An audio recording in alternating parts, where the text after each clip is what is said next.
You probably thought I completely gave up on the Karmann Ghia. Well, I haven't, not yet. This week, I want to finish something, like something big. Over the last couple of years, I've replaced a significant amount of the metal on this car. It's like the ship of Theseus idea, like if you replace enough of something, is it even the same thing? It doesn't even matter if this ends up being the same car that I started with. It's gonna be a car one way or the other. Anyway, although I've replaced a huge amount of the car, there's still one section that I haven't touched. And if I can finish it, I can finish the metalwork. This right here is the last rotten panel to be replaced on this entire car. It's even halfway cut out already. In fact, it was the first panel that I cut out of this car. So why haven't I finished it this entire time? Well, honestly, it's like fear and procrastination and video performance. There's a bunch of stuff that you probably don't actually care about. So we're just gonna get it done. And to get it done this time, I'm gonna set myself a challenge. It is currently Tuesday, right after lunch, and I have until Friday afternoon to completely finish all of the metalwork on this. I'm leaving on a trip this weekend, so I'm just gonna get it done. No more excuses, no more delays. I'm gonna dig in and figure it out, and you're gonna come along with me. Let's do it. Now, like with the rest of this car, I've already purchased the replacement pieces. I mean, these are made specifically to go in this spot. This one replaces that one. This one goes on the outside, even though it's not quite the right size. So why is this difficult to do? So when you replace any piece of a car, it's attached to a bunch of other stuff that may or may not need to be replaced. I'm replacing this whole panel, and it's welded all along the top to something else. It's welded all along the bottom to something else that's actually really thin and fragile. And it's welded to this piece, which has a huge hole in it, but I couldn't find a replacement piece. So I have to cut out this piece, maintain the other three pieces, weld this back in so that everything fits together, patch this up, and then cover it all up with another piece that's not big enough, and then add a little patch for the stripe that's exposed. And if you're used to doing this work, it's probably not a big deal, but for me, all of that is pretty intimidating. So my plan to get started is to figure out exactly how these are attached and all the different pieces, whether it's like a seam weld, whether it's spot welds, whether it's a fold over, and then figure out the best way to detach them without destroying the stuff around them. So I'm gonna do that. Oh, and by the way, this is really hard to film because all of the work is gonna be right here.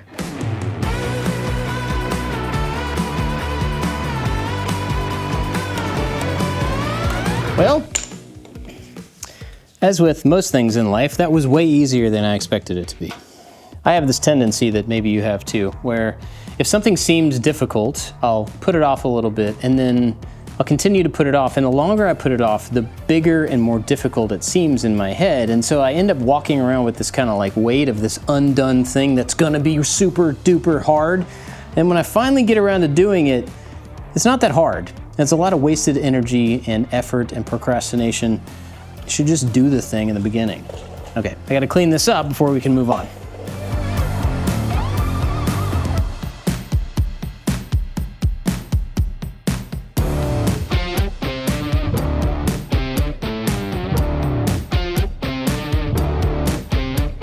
Now, to just further illustrate my point, it's been an hour and 12 minutes since I started working on this. With filming, I've already got the piece like roughly held in place. It's not right yet, but like, good grief, just start the thing. Anyway, with this kind of in place, I can tell where it's gonna interact with this rotted panel, which shows me the parts where I need to rebuild it so that I can weld it together. And also, it helps me kind of set this in place. This is the gap that I was talking about I have to fill later, but with this panel in place, I can actually see that all of this down here can be cut away because it's a duplicate of what's gonna be replaced with this one. And that actually makes things a little bit simpler.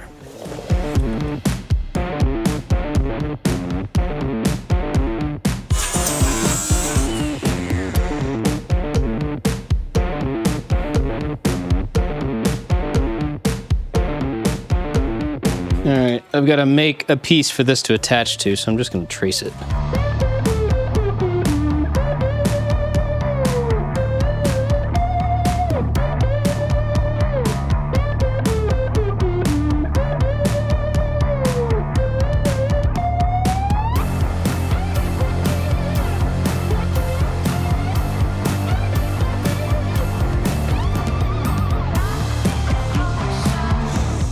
Should be able to line that up with a couple of spots, and then I can cut away the rotten stuff in straight lines to make it easier to weld back together.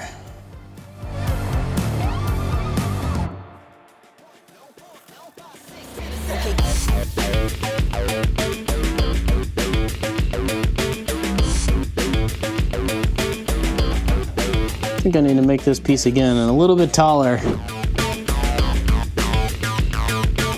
think that'll work. Okay, now to weld that piece in place, I first have to strip the paint off of it. This is a scrap from another panel that I use. They come pre-painted, but I can't weld to that if it's covered in paint. So all of these things have to be stripped down to bare metal and then primed with a weld-through primer. It will protect the surface until I get epoxy primer on it, but it allows you to weld through that primer so that you can get the two pieces connected.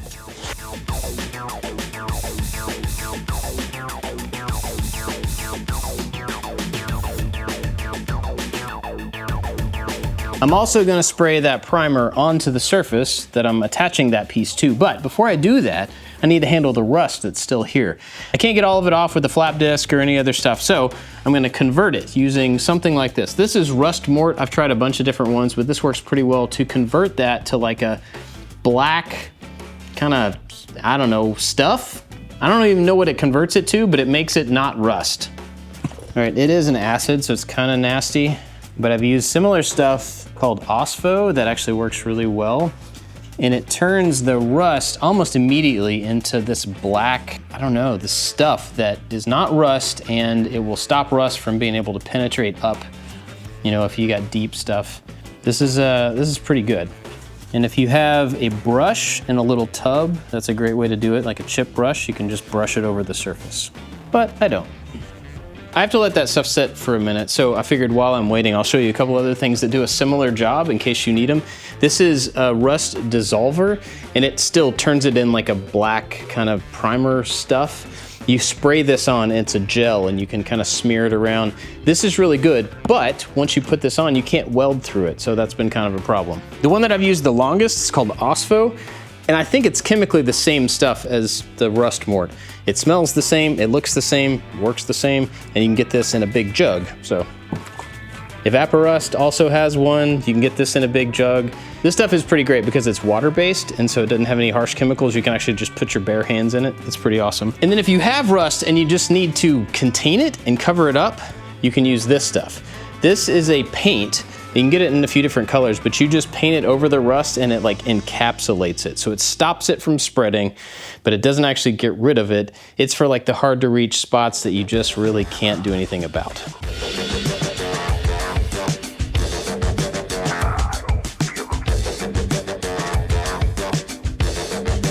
Oh, we're gonna have to hammer this together as I weld it, but that's okay.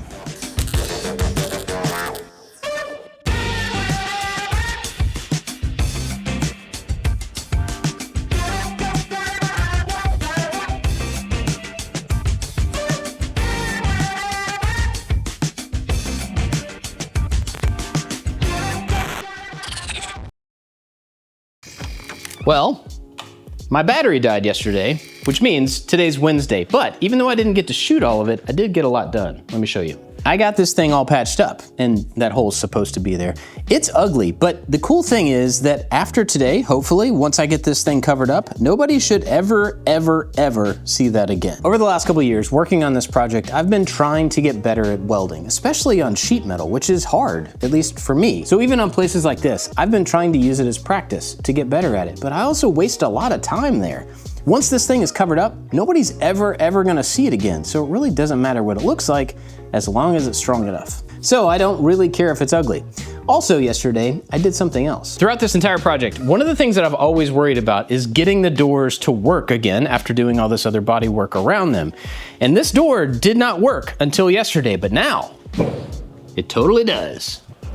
And this has been something that I've been worried about for a long time. I mean, after doing a bunch of body work and the door doesn't fit, then what do? Do you have to undo all of your work? Do you modify the door to match your work? Basically, yesterday I just dug in and tried to figure it out. And basically what I figured out was, when I did this first, which was my first piece that I put on the car, by the way, I did it wrong. I folded this seam around, this part got too thick, it stuck out in a way that was interrupting the door, so I took the door off and I just cut this. I did a little bit more welding to put the pieces back together, and yes, it's ugly, but it's gonna get body filler on it, so as long as it works with the door, I don't think it even matters. Now I know people who actually restore cars, who know what they're doing, they try not to use body filler. They only use it sparingly here and there, and they try to do most of the work in the metal. Honestly, that's just not me. I mean, I'm trying to do my best, I'm trying to get better at things, but this car is never gonna be worth a lot of money. That's not the point. The point is, I want this car, and I want it to look good, be safe, be drivable for me, and then eventually be all those things for my kids. So if I can stick to that goal, I'm good. Anyway, it's Wednesday, and it's time to get back to work.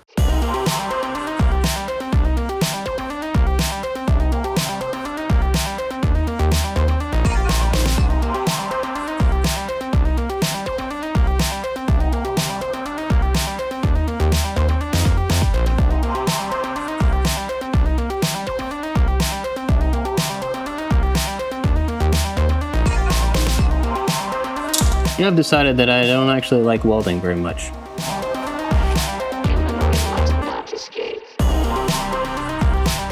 I'm bad at it, but also I just don't enjoy it.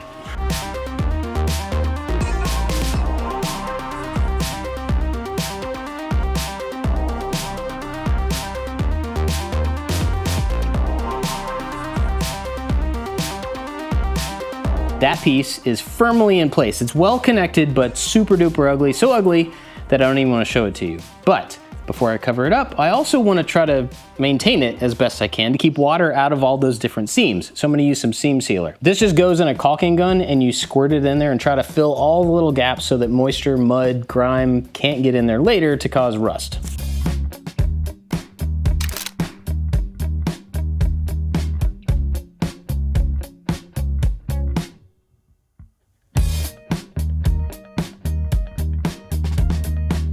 I think I'm probably gonna do it from the other side as well because I think water could get in either way. But that's gonna be much harder to show you underneath the car. Now that seam sealer is paintable in about 60 minutes, and that's good because I need to paint over it. I don't really wanna put color in there, but I do wanna cover that entire space with some epoxy primer.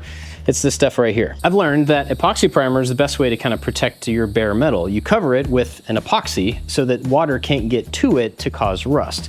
Now I've already gone over most of the body with the first coat of epoxy primer, and then I've sanded some of it off to do the metal work and stuff. And to do that, I used a gallon of the material and like a sprayer and everything. But you can also do it with this. It's a spray can, but it's a two-part thing. So you have this little red tab at the top, you stick it in the bottom, which mixes two chemicals on the inside of the can, and then it's good for, I think, an hour or two or something like that to spray it on. So I wanna make sure that I can get all of my areas prepared so I can use the entire can across the car to get the most out of it, because this stuff is not cheap. It actually says here that the pot life is 4 days, so it lasts longer than I thought it did.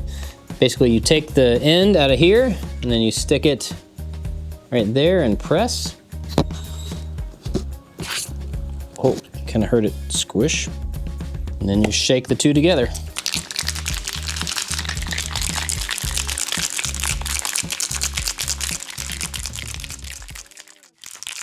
You gotta shake it for a really long time. One eternity later.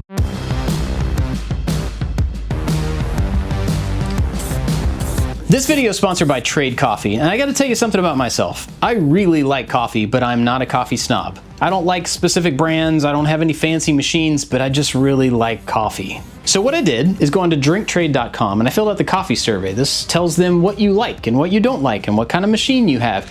And then they give you some suggestions as to what kind of coffee you might want to try. You can either take those suggestions or just skip it and just pick some out. But either way, pretty soon some coffee shows up at your door. And this is what I got. Not only is the packaging super cool, but it tastes fantastic. One of the really cool things about Trade is that this package did not come off of a shelf, out of a warehouse. This came directly from one of the 55 roasters that they've been building relationships with around the United States for over 10 years. Plus, Trade is there to help you along the way anytime you need it. Maybe your tastes have changed or you want to just try something totally different.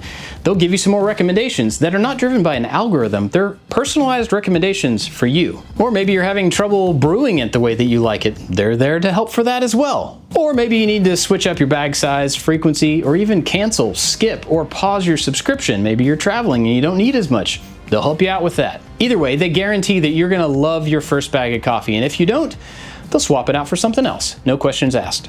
Go to drinktrade.com/stuff. Then you fill out their quiz. This is going to help them figure out what you like in coffee and be able to suggest some really good brews just for you. You can go to that website, which I'll link down below, or you can use the QR code that's on screen. And either one of those are going to give you 30% off your first subscription order, which is a really fantastic deal. Trade is really fantastic, and even just holding this bag here, it really makes me want to go get a cup of coffee. Be sure to go check them out. Huge thanks to Trade Coffee for sponsoring the video. I didn't have any particular reason to put primer on this section, but I had extra, so I went ahead and did it. And the body work is mostly done here. The cool thing about that is that all of these different layers and colors just disappear. And I'm looking down the shape and it looks perfectly smooth, which is awesome. So after I get the metal work done in this video, then I gotta go around the entire thing one more time with body filler, lots of sanding. But then after that, I can reprime the entire thing and it will all look smooth and one color and all of my crimes will be hidden. I'm really looking forward to that. But right now, we need to finish the metal work.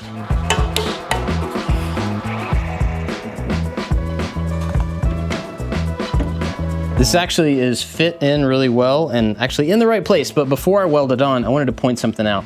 Can you see this little seam right here? It's like a flange. I did that. This was the first panel that I cut out of the car, and I was expecting it to be the first one I replaced. And when I did that, I added this flange using a flange tool so that you could take the old piece and the new piece and overlap them, but they would sit on the same plane, and then you just weld along that seam and move on. And as far as I know, that's a perfectly fine way to replace a panel. But for all the other stuff, I ended up doing a butt weld.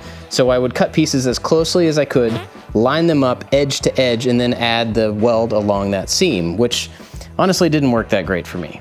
But at this point, regardless of whether I want to or not, the flange is there, so I have to overlap them. And because of that, I'm gonna go ahead and add a flange to this piece. Then I can cut one strip that overlaps both, get the whole thing held in place, and then weld them together. And I think it'll work out just fine.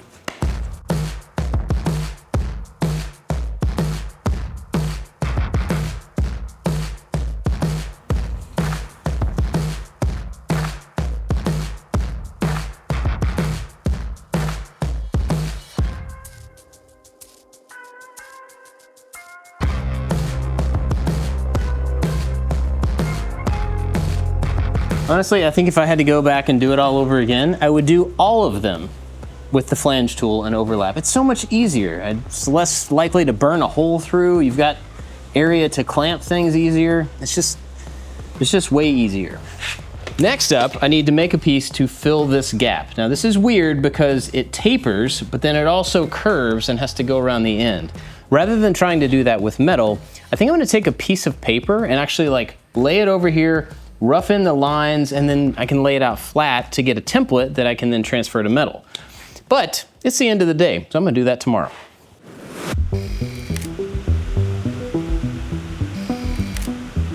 One of the things I love most about being out at the farm is listening to the rain. But it also can cause a problem. So apparently I have a leak over here somewhere in the wall, and it tends to let a lot of water in, which means there's about a ½ inch water right here where I need to be working. It's not a huge deal, but it is a little bit annoying because now I have to sit in water. So I've got some craft paper and I'm gonna rip off a piece and just lay it over here and then tape it in place and then use a pencil to make a rubbing of these lines so I can actually transfer this to a piece of paper, cut that out and transfer it to metal. I have to sharpen my pencil though.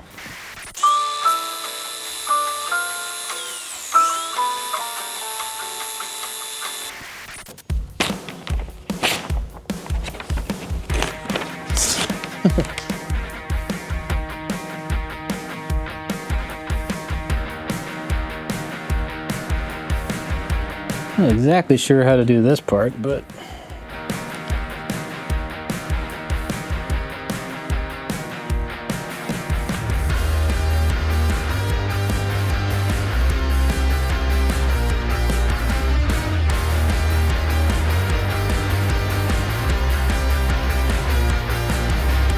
you can set the sharp tip of the pencil down in the little flange.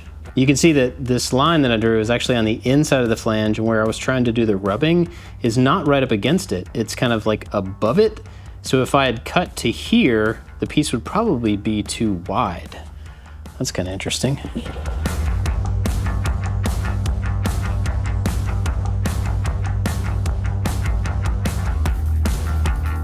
paper is kind of crazy. It feels like damp and like it just tears real easily. And I don't even have a utility blade out here, unfortunately, so I've got to use this, which is not ideal.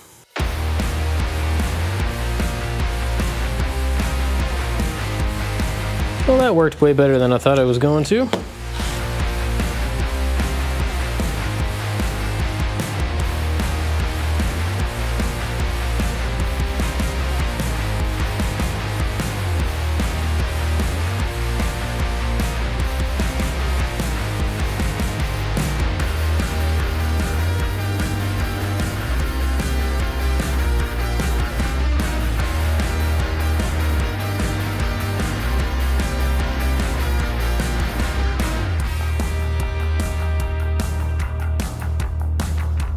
All right, let's see if this fits. I mean, generally, I guess so. All right, I think I need to make a couple of tick marks across the two pieces, just so I have like a point of reference, so I don't slide it this way, I guess. I don't know. I just gotta start banging it into shape.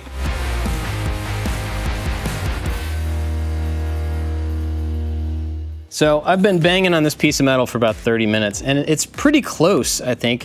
I've got a little fold down here, and then all of this curvy stuff, which is not quite right, but it's close. So I think if I weld along these long seams and get it held in place, then I can kind of hammer this into shape. But right now, it's just too hard to hold and hammer and go back and forth to the anvil and stuff. So let's do some welding.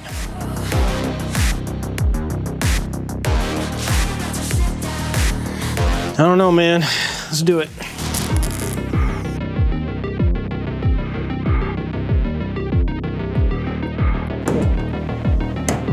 Yeah, it's not gonna be perfect, but it'll be done.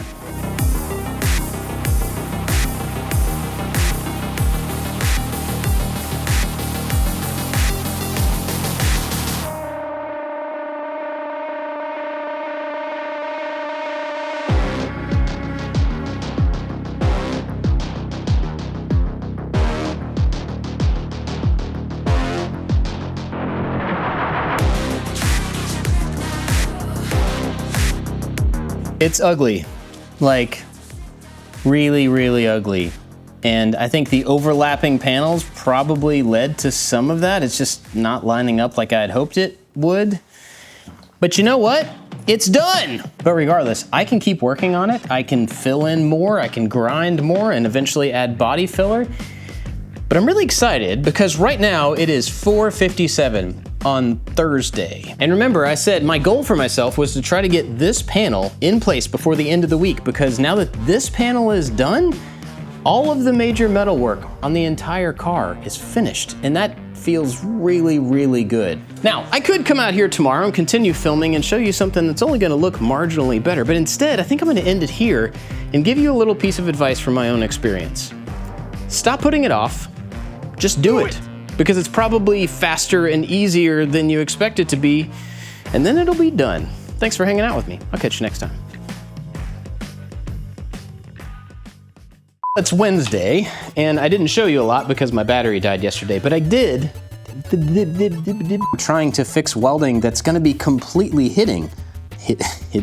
And that's actually been something I was worried about quite a bit, and I just didn't really know what to hint. Wow. One of the worries I've had on this entire project